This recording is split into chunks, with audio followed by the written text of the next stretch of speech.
നമ്മുടെ പല പാരമ്പര്യ വിശ്വാസികളുടെയും ഫെയ്ത്ത് സിസ്റ്റം എന്ന് പറഞ്ഞാൽ ബാർട്ടർ സിസ്റ്റമാണ്. ബാർട്ടർ സിസ്റ്റം എന്ന് പറഞ്ഞാൽ എന്താണ്?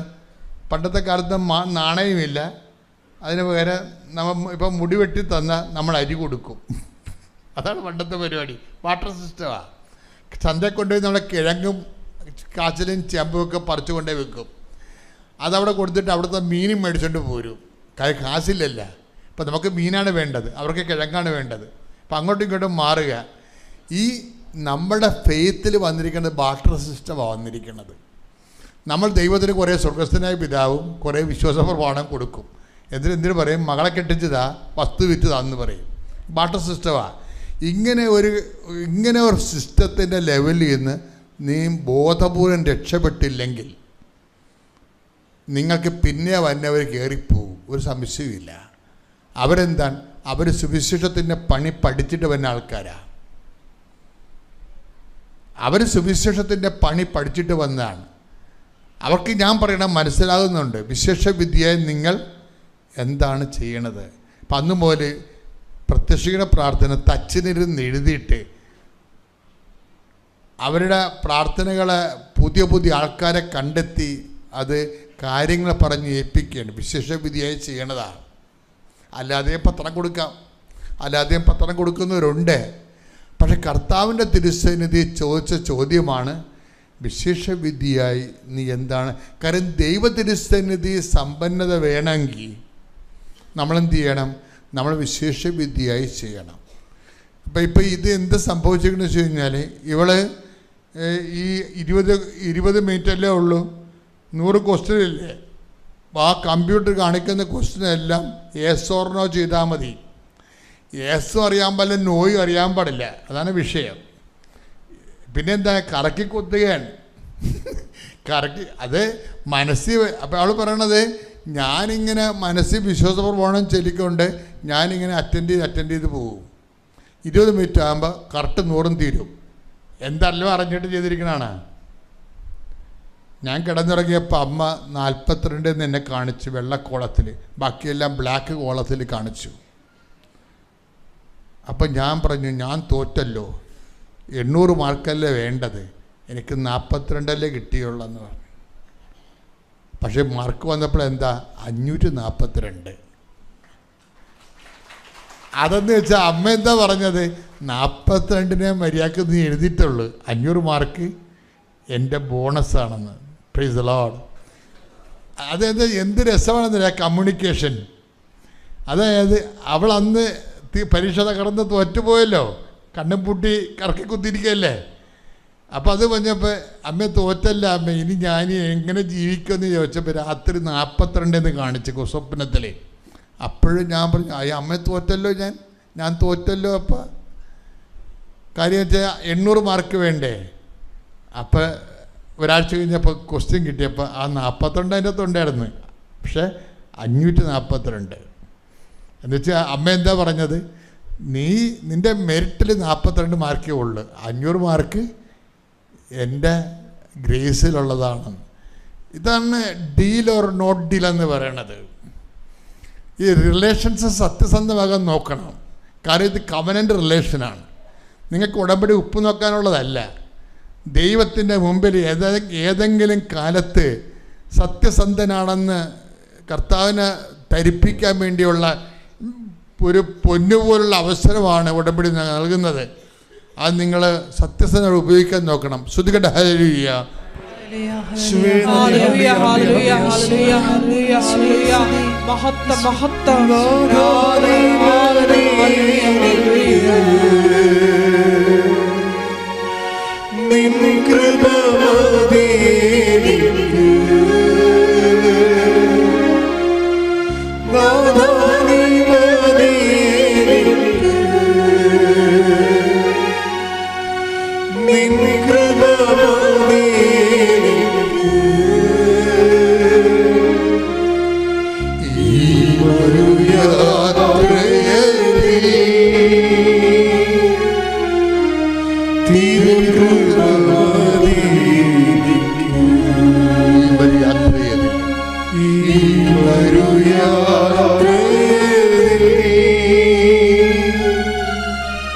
പരിശുദ്ധ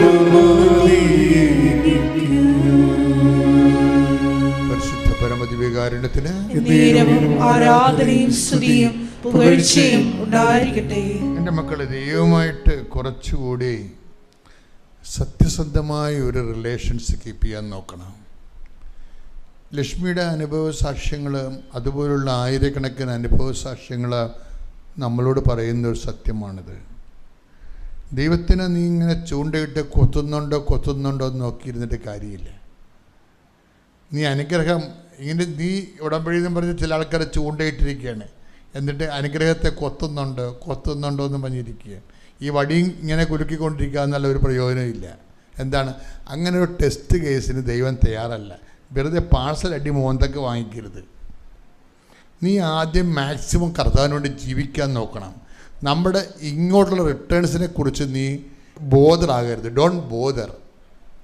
പല ആൾക്കാർക്കും പറ്റുന്നൊരു അബദ്ധം, ഞാൻ ഉടമ്പടി എടുത്തു എന്നും പറഞ്ഞുകൊണ്ട് ഇങ്ങോട്ട് കിട്ടുന്ന കാര്യത്തെക്കുറിച്ച് ഓവറായിട്ടുള്ള ആങ്ഷ്യസാണ്. ഇല്ല, നീ കണ്ണും പൂട്ടി അങ്ങോട്ട് ഇൻവെസ്റ്റ് ചെയ്യാൻ നോക്കണം. ലക്ഷ്മിയോട് സിസ്റ്റർ ചോദിച്ചേ, നിൻ്റെ ആത്മീയ ജീവിതം എങ്ങനെയാണ്? കാര്യം മാതാവിനെ കയറി ഇറങ്ങാൻ കണ്ടിട്ട് ചോദിച്ചതായിരിക്കും. എവിടെ പോയാലും ലക്ഷ്മി എവിടെ പോയാലും മാതാവ് കൂടെ ഉണ്ട്, ഏത് അവസ്ഥയിലും ഉണ്ട്. അറ്റ കൈ ചെയ്യാനും തയ്യാറാണ്. 42 മാർക്ക് എഴുതിയ ആളിനാണ് 542 കൊടുത്തിരിക്കുന്നത്. എല്ലാ കാരണം സെറ്റാണ്. ആളിന് യൂറിക് ആസിഡും ഉണ്ട്, മൂത്രത്തിൽ കല്ലും ഉണ്ട്. ടെസ്റ്റ് ചെയ്തിട്ടൊന്നും കാണാനില്ല. ഇവിടെ മെഡിക്കൽ ടെസ്റ്റിന് പോകുന്നുണ്ട്. അമ്മയോട് കൊണ്ട്, അമ്മേ എനിക്ക് കല്ലുള്ള കാര്യം അമ്മക്കറിയാം, എനിക്ക് യൂറിക് ആസിഡുള്ള കാര്യം അമ്മയ്ക്കറിയാം. ഇത് ഞാനാകപ്പെടെ അമ്മനെ ഓർത്തിട്ടാണ് വരുന്നത്, അല്ലെങ്കിൽ എനിക്ക് എന്നെ ഓർത്തിട്ടാണെങ്കിൽ പുറത്തിറങ്ങാൻ പറ്റത്തില്ല. ടെസ്റ്റ് ചെയ്തിട്ട് സാധനമൊന്നും കാണുന്നില്ല. അമ്മ കാണണ്ടെന്ന് വിചാരിച്ചാൽ അവർ കാണത്തില്ല. അതാണ് വിഷയം. കാര്യം ഇതെല്ലാം ദൈവദൃശ്യനിധി.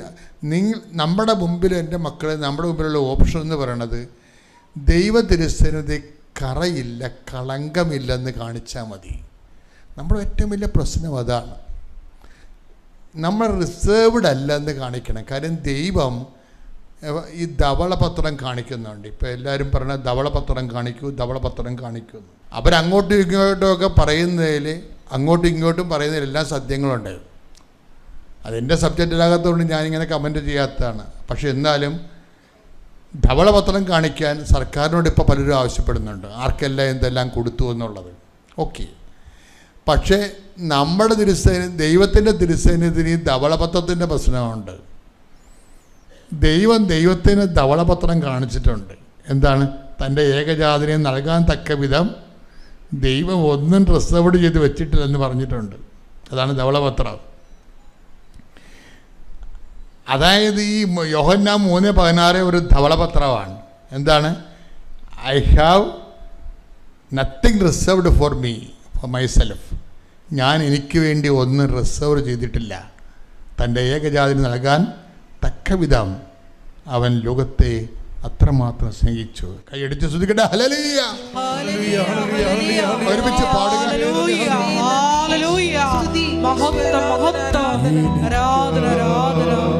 എന്റെ ദൈവം ഏകജാതനെ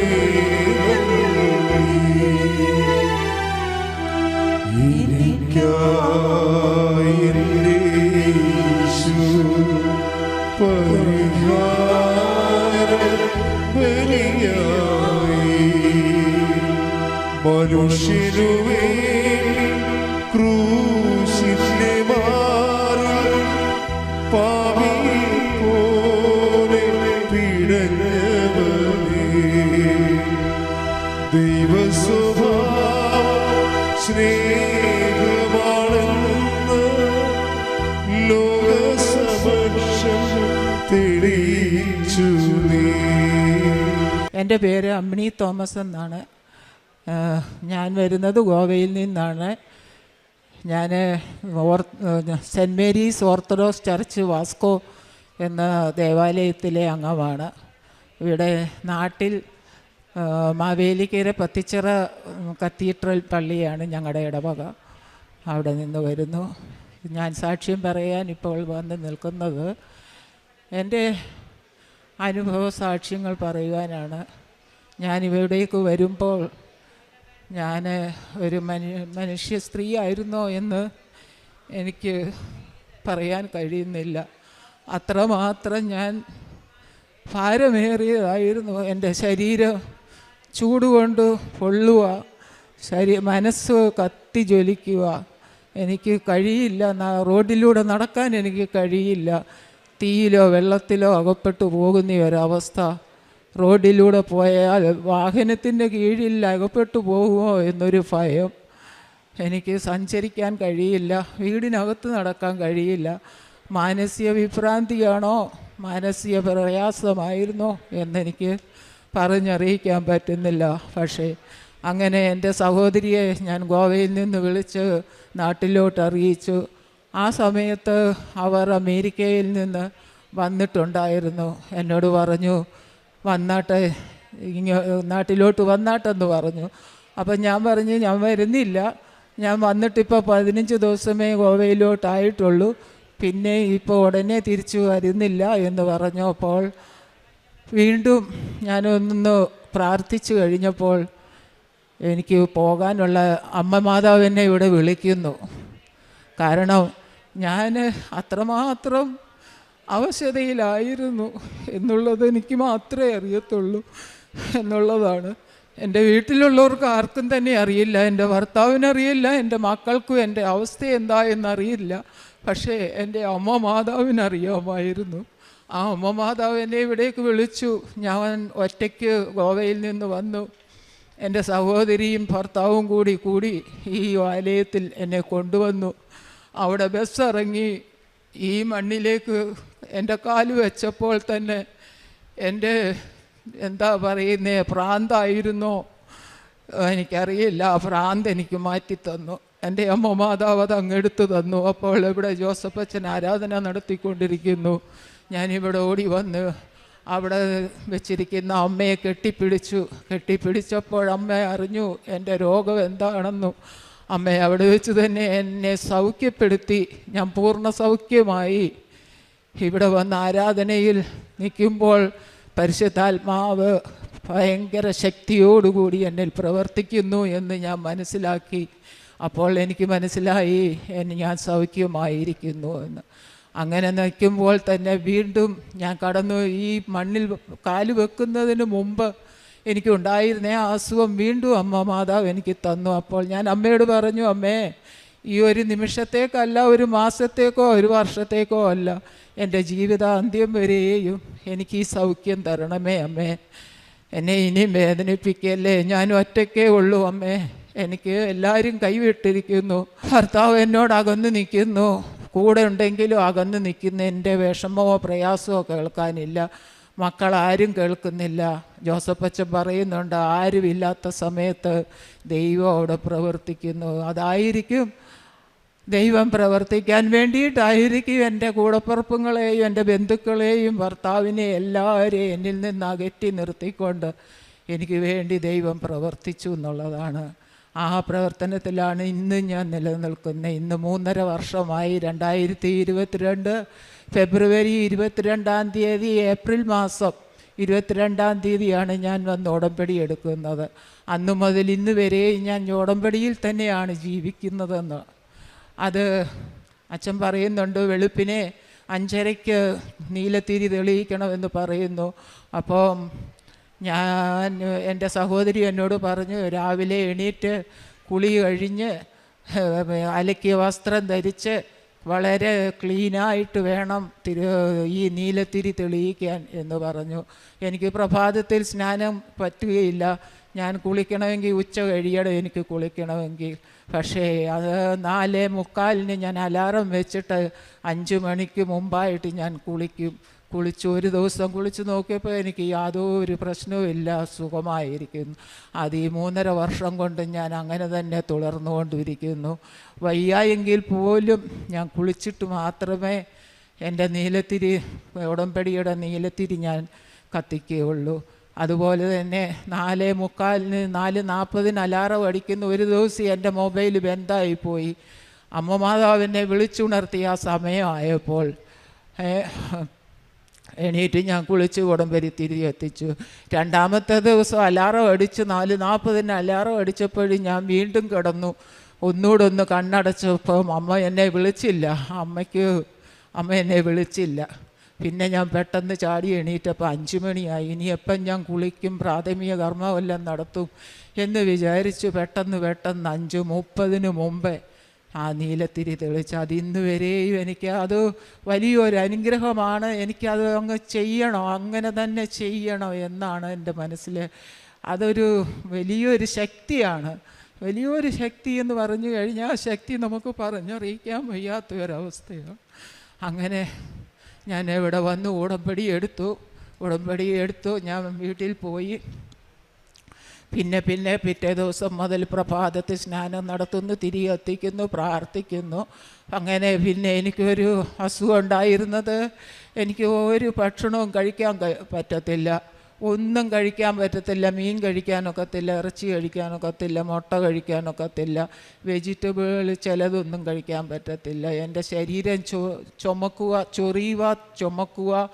അവിടെ മാന്തി പൊളിച്ച് വെക്കുക. അത് കഴിയുമ്പോൾ പിന്നെ അതങ്ങ് കറുത്ത പാടുകളാവുക.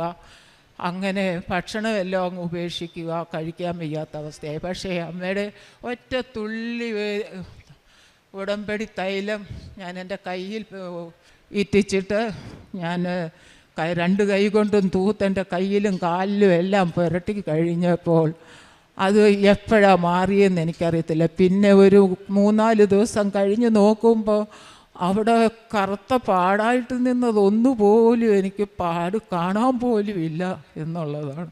അതുപോലെ തന്നെ ഞാൻ എല്ലാ ഭക്ഷണവും കഴിക്കാൻ തുടങ്ങി എന്ന് പറഞ്ഞു കഴിഞ്ഞാൽ ഫ്രിഡ്ജിനകത്ത് വെച്ചിരുന്ന് 2 ദിവസം കഴിഞ്ഞാൽ പിന്നെ അത് ചൂടാക്കി കഴിക്കാൻ പറ്റാത്ത അവസ്ഥയായിരുന്നു. ഇപ്പോൾ അങ്ങനെയൊന്നുമില്ല. അതെല്ലാം എനിക്ക് എൻ്റെ അമ്മ മാതാവ് മാറ്റി തന്നു. പിന്നെ ഉടമ്പടിയിൽ അമ്മ മാതാവ് എനിക്ക് തന്ന അനുഗ്രഹം എന്ന് പറഞ്ഞു കഴിഞ്ഞാൽ എപ്പോഴും പ്രാർത്ഥിക്കാൻ, അത് നിത്യത വരേക്കും വേണ്ടിയിട്ട് അമ്മ മാതാവ് എന്നെ തിരഞ്ഞെടുത്തിരിക്കുകയാകുന്നു എന്നുള്ളത് അമ്മ മാതാവ് എനിക്ക് അറിയിച്ചു തരുന്നുണ്ട്. അതുപോലെ തന്നെ അത് ചൊവ്വാഴ്ചയും എല്ലാ ദിവസവും അച്ഛൻ്റെ ടോക്ക് ഞാൻ കേൾക്കുന്നുണ്ട്. അങ്ങനെ അച്ഛൻ്റെ ധ്യാന പ്രാർത്ഥനയിൽ അടുക്കളയിൽ ഉച്ചക്കലത്തെ ഭക്ഷണം തയ്യാറാക്കുമ്പോൾ മൊബൈൽ യൂട്യൂബ് ഓണാക്കി വെച്ചിട്ട് അച്ഛൻ്റെ പ്രസംഗം കേട്ടുകൊണ്ടിരിക്കും, ധ്യാന പ്രസംഗം കേട്ടുകൊണ്ടിരിക്കും. അപ്പം അച്ഛൻ പ്രാർത്ഥിക്കുമ്പോൾ, രോഗികൾക്ക് വേണ്ടി പ്രാർത്ഥിക്കുമ്പോൾ ചിലപ്പോൾ ഞാൻ മീൻ വെട്ടിക്കൊണ്ടിരിക്കുമായിരിക്കും, ചിലപ്പോൾ പച്ചക്കറി അരിഞ്ഞുകൊണ്ടിരിക്കുമായിരിക്കും. അതവിടെ വെച്ചിട്ട് കൈ കഴുകിയിട്ട് ഓടി വന്ന് രോഗമുള്ള സ്ഥലത്തെ എനിക്ക് രോഗമില്ലാത്ത ആണെങ്കിൽ തന്നെ അച്ഛൻ പറയുന്നുണ്ട് മറ്റുള്ളവർക്ക് വേണ്ടി പ്രാർത്ഥിക്കണം. ആ സമയം ഞാൻ 2 കൈകളും വിരിച്ചുകൊണ്ട് സ്വർഗത്തേക്ക് നോക്കിക്കൊണ്ട് അമ്മേ നിലവിളിച്ചുകൊണ്ട്, അമ്മേ ഇന്നാർക്ക് ആ അച്ഛൻ പറയുന്ന രോഗമുണ്ട്, അതമ്മ മാറ്റിക്കൊടുക്കണേ എന്ന് പ്രാർത്ഥിക്കും. അതിനുള്ള ഒരു കൃപ മറ്റുള്ളവർക്ക് വേണ്ടി പ്രാർത്ഥിക്കുവാനും അവരുടെ രോഗമെന്ന് പറയുന്ന സമയത്ത് ഓടിച്ചെന്ന് അമ്മയുടെ തൈലവും ഉപ്പും എടുത്ത് അവർക്ക് കൊണ്ടൊന്ന് പുരട്ടി കൊടുക്കുവാനും ഉപ്പ് കൊടുക്കുവാനും എനിക്ക് ഒരനുഗ്രഹം അമ്മ മാതാവ് തന്നിട്ടുണ്ട്. അപ്പോൾ പറയുന്നു, ഇതും ഒരമ്മ മാതാവാ എന്ന് പറഞ്ഞും കൊണ്ട് മറ്റുള്ളവർ പറയുന്നുണ്ട്. പക്ഷേ പിന്നീട് മാതാവ് എന്നെ ചേർത്ത് പിടിച്ചിരിക്കുന്നത്, മാതാവേ ഞാൻ പറയുന്നുണ്ട്, മാതാവേ എനിക്ക് എന്തോ അർഹതയുണ്ട്, എനിക്ക് ഒരർഹതയുമില്ല അമ്മ എന്നെ ഇങ്ങനെ ചേർത്ത് പിടിക്കാൻ, മഹാഭാവിയായ എന്നെ അമ്മ മാതാവ് ചേർത്ത് പിടിക്കാൻ എന്നിൽ എന്ത് നന്മയുണ്ട് എന്ന് പറഞ്ഞിട്ടുണ്ട്. അതുപോലെ തന്നെ മൊബൈൽ എടുക്കുമ്പോൾ ഫേസ്ബുക്ക് തുറക്കും, വാട്സപ്പ് നോക്കും, ഫേസ്ബുക്ക് തുറന്ന് നോക്കുമ്പോൾ എനിക്ക് ഒരു 10 മിനിറ്റിൽ കൂടുതൽ എനിക്ക് നോക്കാൻ പറ്റത്തില്ല. അപ്പോഴത്തേക്ക് എൻ്റെ ശരീരം ചൂട് പിടിക്കുക, തല മരവിക്കുക, തലയങ്ങ് ചൂട് പിടിക്കുക, വല്ലാത്ത ഒരവസ്ഥയാണ്. അപ്പോഴെൻ്റെ ഓർമ്മ കിട്ടും, അയ്യോ ഇത് മൊബൈൽ നോക്കരുതെന്ന് അച്ഛൻ പറഞ്ഞിട്ടില്ല എങ്കിൽ പോലും ഞാൻ നോക്കിയത് കൊണ്ടായിരിക്കും എനിക്ക് ഈ അസ്വസ്ഥത. പെട്ടെന്ന് തന്നെ ആ ഫേസ്ബുക്ക് മാറ്റിയിട്ട് ഞാൻ യൂട്യൂബ് എടുക്കും. അച്ഛൻ്റെ പ്രസംഗം ധ്യാനപ്രസംഗം ഇടും. അതെടുത്ത് ഒരു സൈഡിൽ വെച്ചും കൊണ്ട് കേട്ടും കൊണ്ട് വീട്ടിൽ ബാക്കി ജോലികളൊക്കെ ചെയ്യും. അപ്പോൾ ഭർത്താവ് വരുമ്പോഴത്തേക്ക് ഉച്ചയ്ക്കുണ്ണാൻ വരുമ്പോഴത്തേക്ക് അത് ഏകദേശം തീരും. പിന്നീട് അച്ഛൻ്റെ പ്രാർത്ഥനയിലായിരിക്കും. അത് എൻ്റെ 2 കൈകളും വിരിച്ചുകൊണ്ട് അമ്മയെ മാതാവിനെ വിളിച്ച് സ്വർഗത്തേക്ക് നോക്കിക്കൊണ്ട് ആ സമയത്തെ ആ ദൈവ അനുഗ്രഹം, ആ അഭിഷേകം ഞാൻ അനുഭവിക്കുന്നുണ്ട്. പിന്നീടുള്ള ഒരു രോഗസൗഖ്യം, എൻ്റെ വലതുവശത്തെ കിഡ്നി എനിക്കൊരു ബുദ്ധിമുട്ടുണ്ടായിരുന്നു. അങ്ങനെ ചെന്ന് സ്കാൻ ചെയ്തപ്പോൾ ഹോസ്പിറ്റലിൽ പറഞ്ഞു വലത്തെ കിഡ്നിയിൽ ഒരു സിസ്റ്റമുണ്ട് എന്ന് പറഞ്ഞു. അങ്ങനെ ഞാൻ അത് തിരിച്ച് ഗോവയിൽ പോയി അവിടെ ഇവിടുന്ന് കിട്ടിയ പിന്നെ പത്രമെല്ലാം ഞാൻ അവിടെ മെഡിക്കൽ കോളേജിലും അവിടുത്തെ ഗവൺമെൻറ് ഹോസ്പിറ്റലിലും എല്ലാം ഇംഗ്ലീഷ് പത്രം കൊണ്ടുപോകും, കൊങ്കണി പത്രം കൊണ്ടുപോകും, കന്നഡ പത്രം കൊണ്ടുപോകും. അങ്ങനെ അവിടെ എല്ലാവർക്കും കൊടുക്കും. അവിടുത്തെ നേഴ്സുണ്ട്, ഒരു ആർ സി ലേഡിയുണ്ട്. ആ ലേഡി വന്നിട്ട് എന്നോട് പറയും, വന്നോ, പത്രം കൊണ്ടുവന്നോ, ഉപ്പ് കൊണ്ടുവന്നോ, ഞങ്ങൾക്കുള്ളത് ഇങ്ങ് തന്നാട്ട് എന്ന് പറയും. അങ്ങനെ അവരുടെ കാര്യങ്ങൾക്ക് വേണ്ടിയിട്ട് ഞാൻ കൊടുക്കും. പക്ഷേ ഞാൻ കൊണ്ടുപോകുമ്പോൾ മാതാവിനോട് ഞാൻ പറയും, മാതാവേ എനിക്ക് കൂടുതൽ നടക്കാൻ വയ്യ, അമ്മ മാതാവ് എനിക്ക് വേണ്ടിയിട്ടുള്ള ആളിനെ, ഈ പത്രം കൊടുക്കാനുള്ള ആളിനെ മാതാവ് എൻ്റെ കണ്ണിൻ്റെ മുമ്പിൽ കൊണ്ടുവന്ന് കാണിച്ചു തരണമെന്ന് പറയും. അങ്ങനെ ഞാൻ അവിടെ നിന്ന് ചില ഡോക്ടർമാർക്കും ഒക്കെ കൊടുത്തേച്ച് ഞാൻ അവിടെ അങ്ങനെ നിൽക്കുന്നുണ്ട്. നക്ഷത്രം പോലെ ഈ ലേഡി ഒരു നേഴ്സ് സ്റ്റാഫാണ് അവിടുത്തെ. അവർ വന്ന് എൻ്റെ കണ്ണിൻ്റെ മുമ്പിൽ നിൽക്കുന്നു. ഞാൻ മാതാവിന് ഒത്തിരി നന്ദി പറഞ്ഞു. മാതാവേ, ഞാൻ പറഞ്ഞിട്ടാണ് ഇറങ്ങിയത്, മാതാവ് എനിക്ക് ആളിനെ കൊണ്ടുതരണം, ഞാൻ ഇത് വാങ്ങിക്കാൻ തക്ക ആൾ, ഇത് വായിക്കാൻ തക്ക ആളിനെ മാതാവ് എനിക്ക് കൊണ്ടുതരണമെന്ന് പറഞ്ഞു. അതും മാതാവ് കൊണ്ടുതന്നു. അതുപോലെ അവിടെ നോക്കിയപ്പോഴാണ് സിസ്റ്റ് ഉണ്ടെന്നുള്ള വിവരം അറിയുന്നത്. അങ്ങനെ ഞാൻ ജോസഫ് അച്ഛൻ പ്രാർത്ഥിച്ചു, കിഡ്നിക്ക് സുഖമില്ലാത്ത സിസ്റ്റുള്ള ഒരാളെ സൗഖ്യമാക്കുന്നു എന്ന് ജോസഫ് അച്ഛൻ രോഗസൗഖ്യ പ്രാർത്ഥനയിൽ പറഞ്ഞപ്പോൾ ഞാൻ എൻ്റെ കിഡ്നിയിലേക്ക് എൻ്റെ ഒരു തുള്ളി തൈലം എടുത്ത് പുരട്ടിയിട്ട് എൻ്റെ വിരലെടുത്ത് ആ സ്ഥാനത്ത് വെച്ച് പ്രാർത്ഥിച്ചു. പിന്നീട് ഞാൻ ഗോവ മെഡിക്കൽ കോളേജിൽ പോയി സ്കാൻ ചെയ്തപ്പോൾ അവർ പറയുന്നു ആ സിസ്റ്റ് അവിടെ ഇല്ല, അത് കാണാനില്ല. എന്നിട്ട് ഞാൻ നാട്ടിൽ നിന്ന് കിട്ടിയ റിപ്പോർട്ട് എടുത്ത് അവരെ കാണിച്ചിട്ട് പറഞ്ഞു, ഉണ്ടെന്നാണ് അവിടുത്തെ ഡോക്ടർ പറഞ്ഞിരിക്കുന്നത്, അപ്പം ഇപ്പം അതില്ല എന്ന് പറഞ്ഞു. ഞാൻ പറഞ്ഞു, ഞങ്ങളുടെ നാട്ടിലൊരു പള്ളിയിൽ പോകുന്നുണ്ട്, അതൊരു മാതാവിൻ്റെ പള്ളിയാണ് എന്ന് ആ ഡോക്ടറോട് ഞാൻ പറഞ്ഞു. അങ്ങനെ മാറിയതാണ് എന്ന് പറഞ്ഞു. അതുപോലെ കാരുണ്യപ്രവർത്തികൾ ഞാനിവിടുന്ന് പത്രം കൊണ്ടുപോകുന്നത് ഗവൺമെൻറ് ആശുപത്രിയിലും ഇവിടുത്തെ ഓട്ടോറിക്ഷ സ്റ്റാൻഡിലും എല്ലായിടത്തുമായിട്ട് ഞാൻ കൊടുക്കും. അവരോട് ചിരിച്ചുകൊണ്ട് അപ്പം അവർ ചോദിക്കും എന്തെങ്കിലും ഇത് രോഗസൗഖ്യം കിട്ടിയിട്ടുണ്ടോ? അതിന് വേണ്ടിയിട്ടാണ്, എനിക്ക് പറയാൻ കൂടിയാണെന്ന് പറയും. ചിലർ കേൾക്കും, ചിലർ കേൾക്കാതിരിക്കും. പത്രം കൊടുത്തിട്ട് പോരും. പിന്നെ ഗവൺമെൻറ് ആശുപത്രിയിൽ കൊണ്ടുവന്ന് കൊടുക്കും. പിന്നെ കാരുണ്യപ്രവൃത്തി എന്ന് പറഞ്ഞു കഴിഞ്ഞാൽ എനിക്ക് പറ്റുന്നത്, എനിക്ക് ഗോവ ഗവൺമെൻറ് തരുന്നതെന്ന് പറഞ്ഞു കഴിഞ്ഞാൽ ഗോവ ഗവൺമെൻറ് തരുന്നതെന്ന് പറഞ്ഞു കഴിഞ്ഞാൽ 1500 രൂപ എനിക്ക് മാസം അവർ തരുന്നുണ്ട്, ഹൗസ് വൈഫ് എന്നും പറഞ്ഞ്. ഇവിടെ അത് 60 വയസ്സ് തികയുന്നിടത്ത് ഗവൺമെൻറ് കൊടുക്കുന്നുണ്ട്. അതാണ് എൻ്റെ ഒരു വരുമാനം എന്ന് പറയുന്നത്.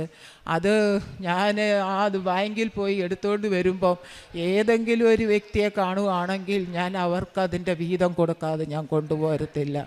വിശക്കുന്നവരോ ദാഹിക്കുന്നവരോ അല്ലേ അങ്ങനെയുള്ളവർക്ക് വേണ്ടിയിട്ട് ഞാനത് കൊടുത്തിട്ടാണ് പോകുന്നത്. ഒരു പ്രാവശ്യം ഇതുപോലെ ഒരു മനുഷ്യൻ, സുബോധമില്ലാത്ത ഒരു മനുഷ്യനായിരിക്കും, ആ മനുഷ്യനെ കണ്ടു. ഞാൻ വിചാരിച്ചു ഞാൻ പോയി പൈസ എടുത്തേച്ച് തിരിച്ചു വരുമ്പോഴും ആ വ്യക്തിയെ കാണണേ, എനിക്ക് അവരുടെ പുറകെ ഓടിപ്പോകാൻ എനിക്ക് ആവതില്ല, കാണണമേ എന്ന് പ്രാർത്ഥിച്ചു. അങ്ങനെ ഞാൻ പൈസ എടുത്തുകൊണ്ട് വന്ന് തിരിച്ചു വന്നപ്പോഴും ആ ആളെ വേറൊരു സ്ഥലത്ത് വെച്ച് എനിക്ക് കാണാൻ അന്നേരം തന്നെ കാണാൻ പറ്റി. ആളിൻ്റെ കയ്യിൽ ചെരുപ്പ് മേടിച്ചോ, എനിക്ക് ഇനിയും പോയി ചെരുപ്പ് കടയിൽ പോയി, അതിൻ്റെ കാലിൽ ചെരുപ്പില്ല. ചുട്ടുപൊള്ളുന്ന ടാറിട്ട റോഡിൽ കൂടി അദ്ദേഹം നടക്കുന്ന കണ്ടപ്പോൾ എൻ്റെ യേശു ചമ്മട്ടി കൊണ്ടടിച്ചതും വിലാപ്പുറത്ത് കുത്തിയതും കൈകാലുകൾ കുത്തിയിളക്കിയതും എല്ലാം എനിക്ക് ഓർമ്മ വന്നു. അദ്ദേഹത്തിൻ്റെ കാല് പൊള്ളുന്നുണ്ടല്ലോ എന്നെനിക്ക് ഓർമ്മ വന്നു. ഞാൻ അദ്ദേഹത്തിന് കാശ് കൊടുത്തിട്ട് പറഞ്ഞു, നിങ്ങൾ പോയി നിങ്ങളുടെ കാലിന് യോജിച്ച 2 ചെരുപ്പ് വാങ്ങിച്ചിട്ടോ എന്ന് പറഞ്ഞു. അദ്ദേഹത്തിൻ്റെ കയ്യിൽ കാശ് കൊടുത്തു. അങ്ങനെ എൻ്റെ കണ്ണിൽ കാണുന്ന എനിക്ക് മാറ്റി വെക്കാൻ 50 രൂപയുണ്ടെങ്കിൽ പോലും ഞാനതെടുത്ത് വേറൊരാൾ എനിക്ക് കൊടുക്കണമെന്ന് തോന്നുന്ന ആളിനെ ഞാനത് കൊടുത്തിരിക്കുമെന്നുള്ളത്. അങ്ങനെ മാതാവിൻ്റെ വലിയ അനുഗ്രഹങ്ങളൊക്കെയും എനിക്ക് നൽകുന്നുണ്ട്. ഇത് നന്ദി പറയുന്നു. 100,000 നന്ദി അമ്മ. എന്നെ ഈ അൾത്താരയിൽ കയറി നിൽക്കാൻ അമ്മ മാതാവ് എന്നെ അനുവദിച്ചതിന് നന്ദി പറയുന്നു. അമ്മയ്ക്കും തൃക്കുമാരനും 1000 നന്ദി. എൻ്റെ പേര് അനു ട്രിസ. ഇത് മമ്മിയാണ്, വിൻസി. ഞങ്ങൾ ചങ്ങനാശ്ശേരിയിൽ നിന്ന് വരുന്നു. മമ്മി കുറേ നാളായിട്ട് ഇവിടെ ഉടമ്പടി എടുത്തതായിരുന്നു. അപ്പം ഞാൻ B2 പഠിച്ചുകൊണ്ടിരിക്കുകയായിരുന്നു. മമ്മി എനിക്ക് വേണ്ടി ഒരു എക്സാമിന് ഡേറ്റ് കിട്ടാൻ, B2 എഴുതുന്നവർക്കറിയാം എക്സാമിന് ഡേറ്റ് കിട്ടാൻ ഭയങ്കര പാടാണ്. അപ്പം മമ്മി എനിക്കിവിടെ വന്ന് പ്രാർത്ഥിച്ചു, എനിക്ക് ഡേറ്റ് കിട്ടി. അപ്പോൾ എക്സാം എഴുതാൻ എനിക്ക് പേടിയായിരുന്നു. മമ്മി പറഞ്ഞു ഇവിടെ വന്ന് ഉടമ്പടി എടുത്ത് പ്രാർത്ഥിക്കണം. അങ്ങനെ 2024 ജനുവരിയിൽ ഞാൻ ഇവിടെ വന്ന് എക്സാമിന് ഡേറ്റ് കിട്ടിക്കഴിഞ്ഞിട്ട് ഞാൻ ഇവിടെ വന്ന് ഉടമ്പടി എടുത്തു, പ്രാർത്ഥിച്ചു. അത് കഴിഞ്ഞ് എക്സാം എഴുതി. പക്ഷെ എനിക്ക് രണ്ട് മൊഡ്യൂൾ മാത്രമേ പാസ്സായുള്ളായിരുന്നു.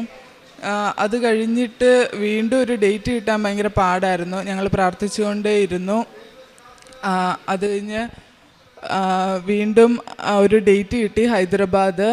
ആ ടൈമിൽ എനിക്കൊരു ജോലി നാട്ടിൽ തന്നെ ചെയ്യണമെന്ന് ഭയങ്കര ആഗ്രഹമായിരുന്നു.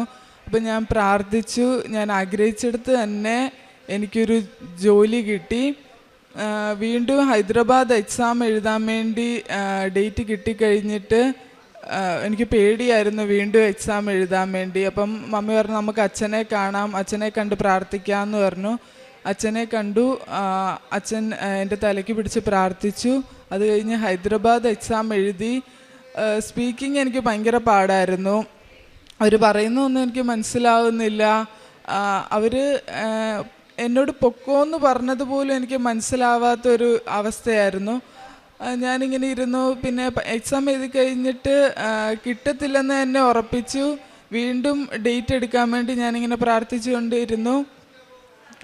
അത് കഴിഞ്ഞ് മമ്മി പറഞ്ഞു സാരമില്ല, ഇനിയും ഡേറ്റ് ഒന്നും വേണ്ടി വരത്തില്ല, ഇത് തന്നെ കിട്ടും. അപ്പം ഞാൻ പറഞ്ഞു ഞാനല്ല എഴുതിയത്, എനിക്ക് ഉറപ്പാണ് അത് കിട്ടത്തില്ല, ഞാൻ അത്രയും പോലും എനിക്ക് മനസ്സിലാവുന്നില്ലായിരുന്നു എന്ന് പറഞ്ഞു.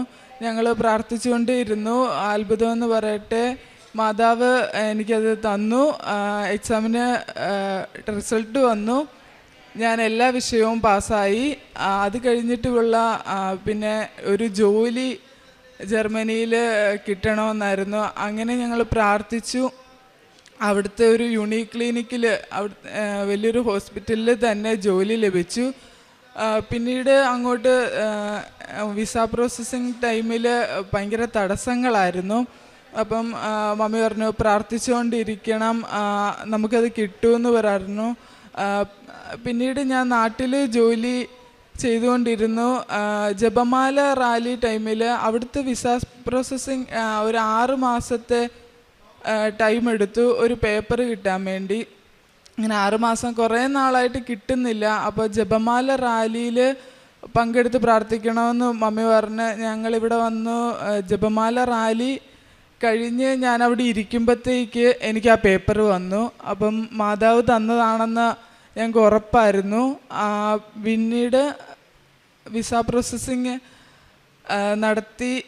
അതിൽ അവർ ഒരു റീസണായിട്ട് പറഞ്ഞത്, അത് ഫസ്റ്റ് വെച്ച് നവംബറിൽ വെച്ചു, അത് റിജക്റ്റായി. അവർ പറയുന്നത് 1 വർഷത്തിനുള്ളിൽ ഉള്ള ലാംഗ്വേജ് സർട്ടിഫിക്കറ്റ് വേണമെന്നാണ്. ബാക്കി എല്ലാ പേപ്പേഴ്സും ഓക്കെ ആയിരുന്നു. അപ്പോൾ ഞാൻ 2024 എഴുതിയത്. 25 അവസാനമായപ്പോഴാണ് വിസയ്ക്ക് വെച്ചത്.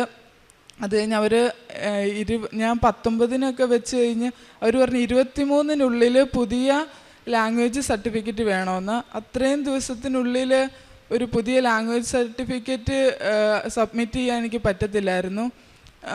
അപ്പം ഞാൻ ഇവിടുത്തെ മെയിൽ അയച്ചു, ഹോസ്പിറ്റലിലേക്ക് മെയിൽ അയച്ചു. അവർ അതൊരിക്കലും നടക്കത്തില്ലെന്ന് ഓർത്താണ് അവർ.